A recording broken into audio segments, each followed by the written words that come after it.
नाज़रीन तव्हां ॾिसी रहिया जुगाड़ न्यूज़ ऐं जुगाड़ न्यूज़ में मां आहियां जुमो जुगाड़ी। नाज़रीन हिकु अहम ख़बर खां तव्हांखे आगाह कंदा हलूं।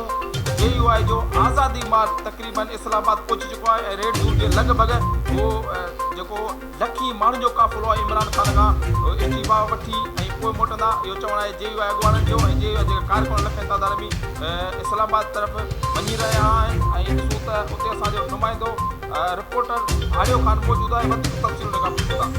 अस्सलाम वालेकुम भाया ख़ान। वालेकुम सलाम। तव्हां असांखे ॿुधो पिया?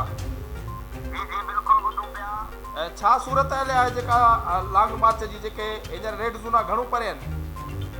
तक़रीबन 150 फुट खनि परे आहिनि। इन में जेको आहे नवाज़ शरीफ़ जो माण्हू गुलू भट्ट बि आहे। जी अच्छा नून लीग जो गुलू भट्ट पाए उहो ख़ाली हथी आयो आहे या कुझु खणी आयो आहे?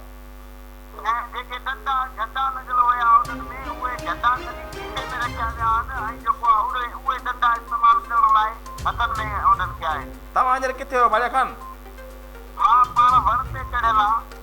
अच्छा जेके ॿुधाए पियो जेके कंटेनर बीहारिया विया आहिनि हुकूमत तरफ़ां उन्हनि में जेको आहे छा भरियो वियो आहे? असांखे इंफॉर्मेशन मिलियो उन में जेको गाहु भरियो वियो आहे। जी जी बिल्कुलु जेको पहिरियां जेके नवाज़ शरीफ़ जूं मेहूं इमरान ख़ान खपायूं उन लाइ जेके गाहु लाइ जेको आहे ॿारहं जेका ॿधी हुई उन में गाहु पहुचंदो उहो गाहु कंटेनर में विधो वियो आहे ऐं कुझु खेड़ा बि आहिनि जेके उन में विधा विया आहिनि ऐं जेको आहे उन्हनि खां कंटेनर न खणी सघनि इन लाइ जेको आहे उन्हनि में विधा विया आहिनि। अच्छा JUI जे कारकुन छा था चवनि जेकॾहिं इमरान ख़ान इस्तीफ़ा न ॾींदो त उते घणा ॾींहं तरसंदा ऐं हींअर छा पिया खाइनि पीअनि जो जेको उते बंदोबस्तु कयो आहे तरफ़ां JUI तरफ़ां?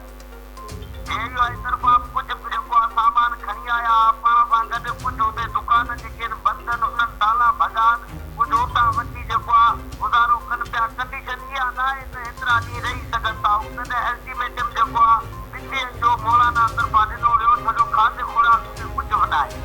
अच्छा कुझु ॿुधायो पापा बि हितां जेके खणी विया सिंध मां जेके विया उन्हनि जा पापा अञा हलनि पिया ख़तमु थी चुका आहिनि? उहे जेके घोटकी खां उन्हनि खां फुरती विया आहिनि उहे अञा ताईं उते न पहुची सघिया। वॾी महिरबानी रिपोर्टर भाया ख़ान वधीक असांखे आगाह कंदा हलिजो। महिरबानी।